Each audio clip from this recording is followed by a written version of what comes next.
There are things a daughter should never have to find out about her mother. Things that, once you know them, you cannot unknown, cannot look at the same face across the dinner table and pretend the world is still the shape you thought it was. I found out on a Tuesday, in the parking lot of a grocery store, from a text message that was not meant for me. My mother had been having an affair for 2 years. The man she had been seeing was someone my father considered a close friend. And by the time I found that text message, by the time the whole picture came into focus, she had already spoken to a divorce attorney. She had already made her plan. She had simply not told anyone yet, including my father, who had spent 26 years building a life with her, who had no idea. What came next destroyed my family in ways I am still measuring today. But it also did something I could not have predicted and would not have chosen, and am nonetheless, standing here now, genuinely grateful for. It forced me to build something of my own, on my own terms, from nothing. My name is Diana, and this is the story of how the worst thing that ever happened to my family became the foundation of everything I have since built. Stay with me.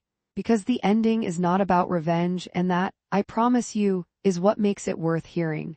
I need to start by telling you who we were before, because I think the before matters in a way that gets skipped in stories like this. The before is not just backstory, it is the thing that makes the after comprehensible. My parents had been married for 26 years. They had met in college, married young, built everything together from a shared starting point of very little. My father, Robert, was an architect, quiet, methodical, the kind of man who solved problems by drawing them out on paper until they made sense. My mother, Carol, had given up a career in marketing when I was born and had spent the years since running the household, managing the social calendar, and building the particular kind of life that looks, from the outside, like an achievement in itself. We were not wealthy. We were comfortable in the specific way that comes from 2 decades of careful decisions, a house that was paid off, savings that were real, a life that had been constructed piece by piece with intention. I was 28 when everything fell apart. Old enough to be living on my own, but not so far removed from home that what happened there didn't reach me completely. I had my own small life, a job in marketing at a mid-sized firm, an apartment I was proud of, a relationship that was going well. I was, by every measure I knew how to apply, doing fine. I was also, though I didn't know it yet, about 3 weeks away from the day that would reorganize everything. I had borrowed my mother's phone to look up a restaurant address. Mine had died in the car and she had handed hers over without thinking, the casual, unconsidered gesture of someone who has nothing to hide. Except she did have something to hide. She had simply forgotten for one moment that her phone was in someone else's hands. The message came in while I was scrolling. I saw the name first, a name I recognized, a man my parents had known for years, someone who had been at our house for dinner more times than I could count. And then I saw the message itself. I am not going to repeat what it said. What I will tell you is that it was the kind of message that leaves no room for misinterpretation. There was no innocent explanation available.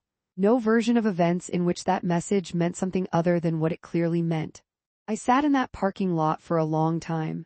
My mother came out of the grocery store, saw me sitting in the car with her phone in my hand, and I watched her face in the moment she understood what had happened. She did not look guilty, or not only guilty. She looked, and this is the part I have turned over in my mind so many times since, almost relieved. Like she had been waiting for someone to find out. She got in the passenger seat and she said quietly, "How much did you see?" I told her. She was silent for a moment. Then she said, "I was going to tell your father this week. I've already spoken to a lawyer, Diana. I want a divorce." Just like that, in a grocery store parking lot. 26 years, and that was how it ended, with a misdirected text and a confession in a car that smelled like fabric softener and grocery bags. My father found out 3 days later. My mother told him herself, which I give her credit for. She did not make me carry that weight, and I had been terrified she might. I was not there for that conversation. My father called me afterward. He did not cry on the phone. He was not a man who cried easily, but there was something in his voice that I had never heard before. A kind of flatness. Like a frequency had been removed. He said very little. He said he needed some time to think. He said he was going to stay at his brother's house for a few days. He said, and this is the part I will never forget, "I don't understand. I genuinely do not understand." Not angry. Not raging, just bewildered. In the specific way of someone whose model of reality has just been shown to be wrong in a foundational way, and who cannot yet build a new model because the rubble of the old one is still everywhere. My parents' divorce took 11 months. It was not acrimonious in the dramatic sense. There was no courtroom screaming, no deliberate cruelty in the legal proceedings. But 11 months of dividing a 26-year life is its own particular kind of prolonged damage. Every asset, every account, every decision that had been made jointly now had to be unmade and redistributed. The house was sold. The savings were split. The life that had been constructed piece by piece was deconstructed in the same careful, methodical way, except that deconstruction has a different emotional texture than construction, even when it is done without malice. My father moved into a small apartment. He was 54 years old and he was, for the first time since his early 20s, completely alone. I visited him every week, sometimes twice. I watched him learn how to be a person in a life that had been entirely restructured against his will, and I thought often, during those visits, about what it meant to build something with someone for that long and then have it taken apart. And somewhere in those visits, something began forming in me that I did not yet have a name for. Here is the part of this story that I did not expect to have to tell, and that I think is important to tell honestly. What happened to my parents did not leave me intact. I had believed, going into that year, that I was solid. That my own life, my job, my relationship, my apartment, my sense of who I was separate enough from my parents' marriage that their divorce would be painful but survivable without major collateral damage. I was wrong about that. My relationship ended 6 months into my parents' divorce. Not dramatically, not with a single decisive moment, but slowly, the way things end when two people are dealing with different versions of stress and neither of them has enough left over to keep building toward each other. My boyfriend was not unkind. He was simply not able to be what I needed during that period, and I was not able to be what he needed, and eventually we both knew it even though neither of us wanted to say it first. My job performance slipped. Not catastrophically, I did not lose my job, but I was operating at a level below what I was capable of, and I knew it, and the knowing made it worse. I was going through motions. I was producing work that was adequate rather than good, and adequate had never been enough for me before that year. I turned 30 in the middle of all of it. My mother sent flowers. My father took me to dinner at a restaurant I had loved since childhood and tried very hard to make the evening feel normal. And I loved him tremendously for the effort and cried in my car afterward for 20 minutes. By the time the divorce was finalized, I had lost a relationship, half my professional confidence, and something harder to name, a baseline sense of safety that I think I had carried since childhood without knowing it was there until it was gone. I was 30 years old, single, professionally adrift, and furious in a way that I did not yet know what to do with. That fury turned out to be the most useful thing I had. I had been working in marketing for 7 years.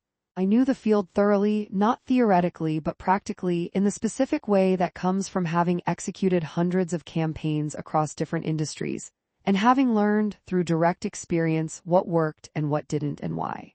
What I had also learned over 7 years was that the agency I worked for had a model that I found increasingly frustrating. They operated on volume, large client lists, standardized approaches, work that was efficient but rarely exceptional.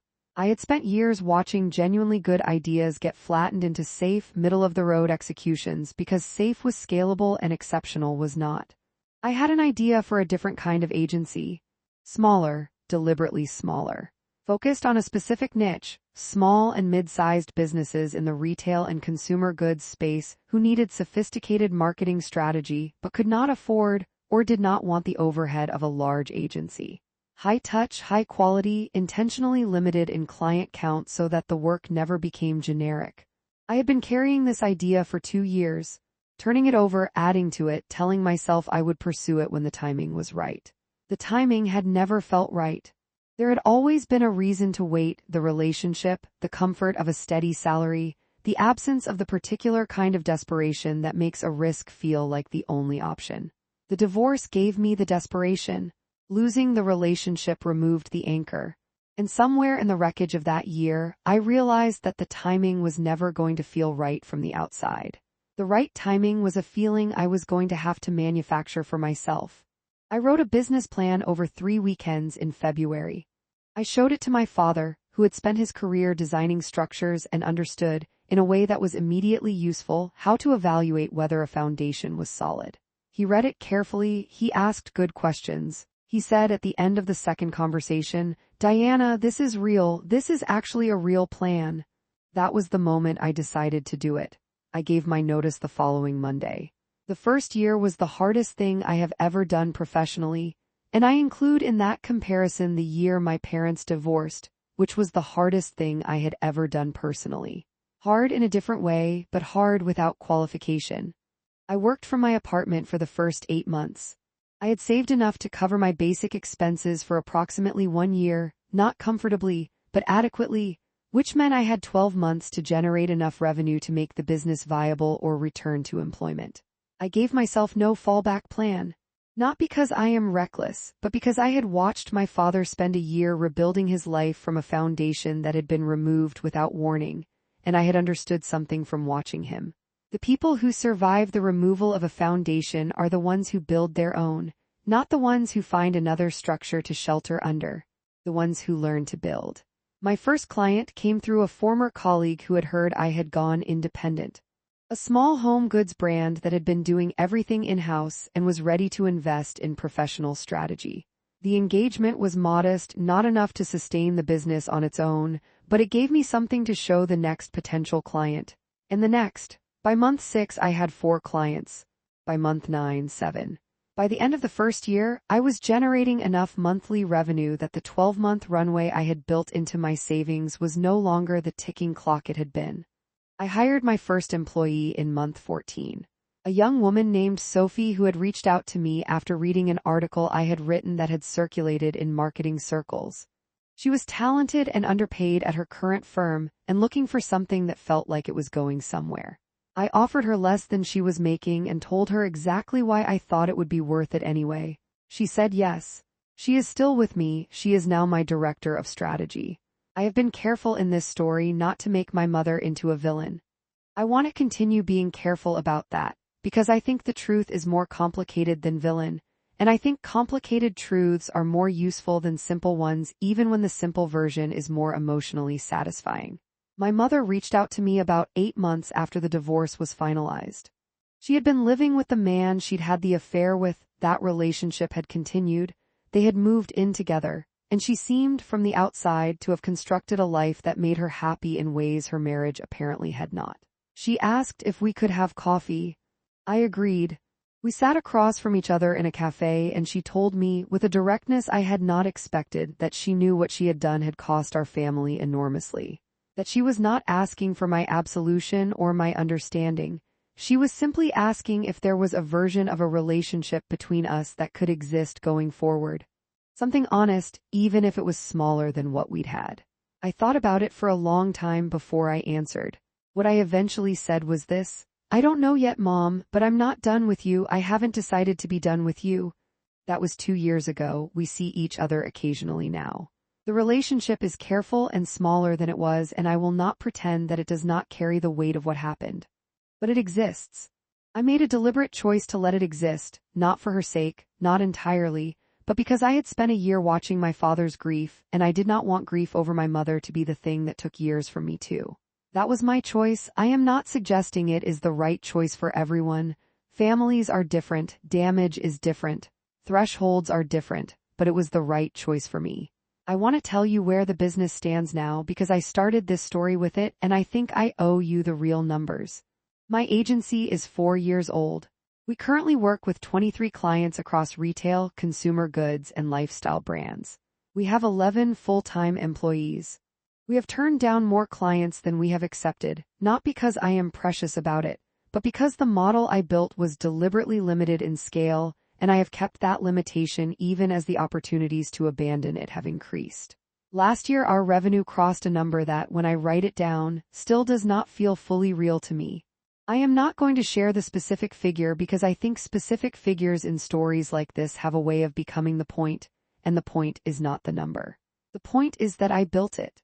From a February weekend at my kitchen table, from a year of financial anxiety and professional uncertainty, from a fury that I finally figured out how to direct, I built something that is real and alive and mine in a way that nothing I ever worked on for someone else has ever been mine.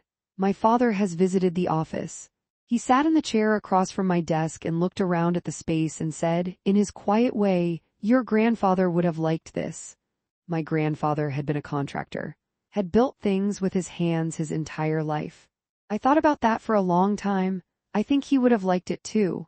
I want to be honest with you about something before I close this story, because I think dishonesty in this particular moment would undo everything I have tried to do in the previous 20 minutes. I did not build my business because of what my mother did. I built it in spite of what my mother did, in spite of the grief and the disruption and the year of operating below my own capability. The business came from a decision I made. The capability came from 7 years of work before any of this happened. But I do not think I would have made that decision when I made it in February of that year, in the specific emotional state I was in, without the loss that preceded it. I had been carrying the idea for 2 years and not acting on it. The removal of the safety net I had not known I was leaning on was what made action feel not just possible but necessary. I am not grateful for what my mother did. I want to be clear about that. I would trade the business unhesitatingly for my parents' marriage to have been what I thought it was, for my father to have been spared that year, for my family to have remained intact. But that is not the trade that was available to me. The trade that was available was, do something with this or let it simply be a wound. I chose to do something with it. If you are in the middle of something that has taken the floor out from under you, a betrayal, a loss, a thing you did not choose and would not have chosen, I am not going to tell you that it will become the best thing that ever happened to you. That may or may not be true, and I think people who promise it too quickly are being careless with someone else's pain. What I will tell you is that the floor being gone does not mean there is nothing beneath it. Sometimes what is beneath it is ground. And ground, it turns out, is something you can build on. If this story resonated with you, if you have been through something that restructured your life in ways you did not ask for and had to figure out how to build from, I want to hear about it in the comments. Genuinely, not as a formality, but because these are the stories that matter and they get told quietly, if at all, and they deserve more room than that. If this video meant something to you, share it with someone who might need it today. You know who that person is. And next week I am bringing you the story of a woman who discovered that her business partner of 8 years had been secretly redirecting company revenue into a private account, and the moment she found out was not what ended him. What ended him was something he had done 3 years earlier that he thought no one had noticed.